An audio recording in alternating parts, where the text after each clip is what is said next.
ಪರಮ ಪೂಜ್ಯ ಶ್ರೀ ಶ್ರೀ ಶ್ರೀ ಶಿವಕುಮಾರ ಮಹಾಸ್ವಾಮಿಗಳವರ 117ನೆಯ ಜಯಂತ್ಯೋತ್ಸವ ಇವತ್ತು ನಡೀತಾ ಇದೆ. ಈ ಸಂದರ್ಭದಲ್ಲಿ ನಾನು ಅವರಿಗೆ ನನ್ನ ಭಕ್ತಿಪೂರ್ವಕವಾದ ನಮನಗಳನ್ನು ಸಲ್ಲಿಸ್ತೇನೆ. ಬಹುಶಃ ಇಡೀ ದೇಶದಲ್ಲಿ ಇದು ಒಂದು ರೀತಿಯಲ್ಲಿ ವಿಸ್ಮಯ. ಇಷ್ಟೊಂದು ಮಕ್ಕಳನ್ನು ಅವರಿಗೆ ಅನ್ನದಾಸೋಹ ಮಾಡಿ ವಿದ್ಯಾದಾನವನ್ನು ಮಾಡ್ತಕ್ಕಂಥ ಒಂದು ಪ್ರಯತ್ನ ಬಹುಶಃ ಇಡೀ ದೇಶದಲ್ಲಿ ಎಲ್ಲೂ ಕೂಡ ಆಗಿರಲಿಲ್ಲ. ಅನೇಕ ವರ್ಷಗಳಿಂದ ಸ್ವಾಮೀಜಿಯವರು ಅವರ ನಂಬಿಕೆ ಏನು ಅಂತೇಳಿದರೆ, ಬಹುಶಃ ಮಹಾತ್ಮ ಗಾಂಧೀಜಿಯವರು ಏನು ಹೇಳ್ತಾ ಇದ್ರು, ಈ ದೇಶದಲ್ಲಿ ಸಾಮಾನ್ಯ ಜನರು ಪ್ರಜ್ಞಾವಂತರಾಗಬೇಕು, ಆಗ ಅಭಿವೃದ್ಧಿ ಸುಲಭ ಆಗುತ್ತೆ ಅಂತ ಹೇಳುವಂಥ ಮಾತನ್ನು ಆಗಾಗ್ಗೆ ಸ್ವಾಮೀಜಿಯವರು ಗಾಂಧೀಜಿಯವರ ಮಾತನ್ನು ನೆನಪು ಮಾಡೋರು ನಮಗೆಲ್ಲ.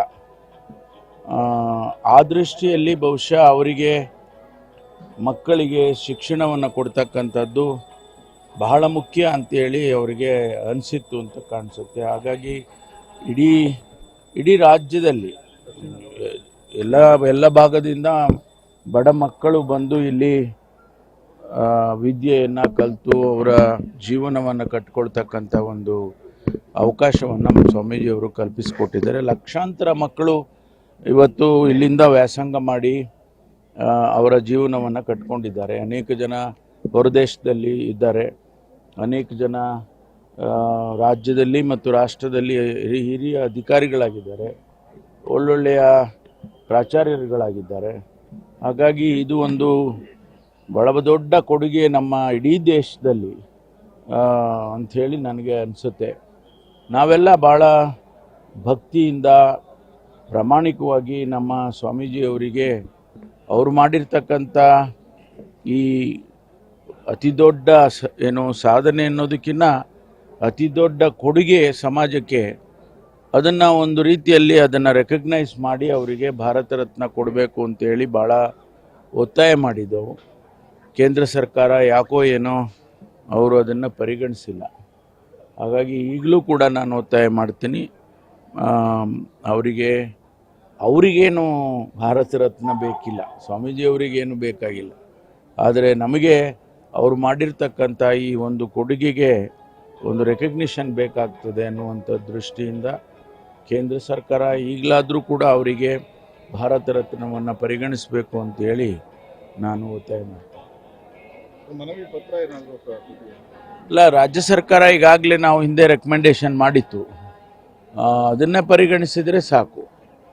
ಅವರಿಗೇನು ಕೇಂದ್ರ ಸರ್ಕಾರದವರಿಗೆ ಕೊಡಬೇಕು ಅಂಥೇಳಿ ಹೇಳುವಾಗ ಯಾವ ಅರ್ಜಿ ಬೇಕಾಗೋದಿಲ್ಲ, ಅವರಿಗೆ ಅದನ್ನು ಸರ್ಕಾರವೇ ರೆಕಗ್ನೈಸ್ ಮಾಡುವಂಥದ್ದು. ಹಾಗಾಗಿ ಕೇಂದ್ರ ಸರ್ಕಾರ ಈಗಾಗಲೇ ರಾಜ್ಯ ಸರ್ಕಾರ ಕಳಿಸಿದ್ರೂ ಕೂಡ ಅದನ್ನು ಪರಿಗಣಿಸಬೇಕು ಅಂತೇಳಿ ನಾನು ಒತ್ತಾಯ ಮಾಡ್ತೀನಿ.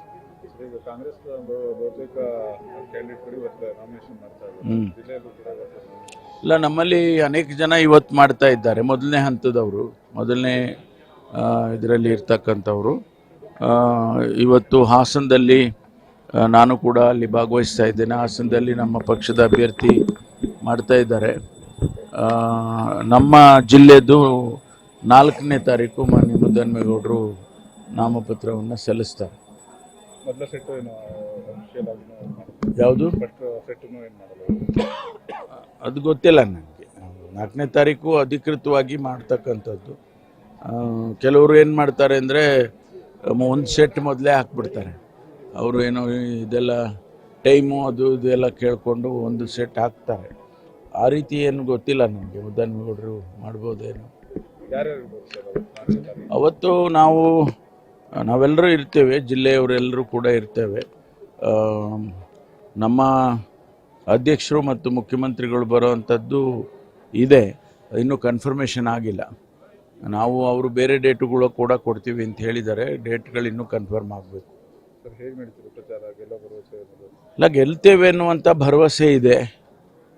ಖಂಡಿತವಾಗಿ ಮುದ್ದನ್ಮೇಗೌಡರು ಒಬ್ಬ ಸಜ್ಜನ ವ್ಯಕ್ತಿ, ಜೊತೆಗೆ ಅವರು ಕೆಲಸ ಮಾಡಿದ್ದಾರೆ, ಹಿಂದೆ ಗೆದ್ದಂಥ ಸಂದರ್ಭದಲ್ಲಿ ಕೆಲಸ ಮಾಡಿದ್ದಾರೆ.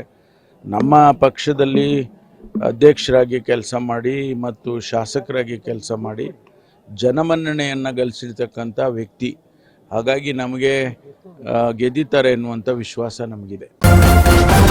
ನ್ಯೂಸ್ ಫಸ್ಟ್ ನಿರ್ಭೀತಿಯಿಂದ ನಿಮ್ಮ ಪರವಾಗಿ.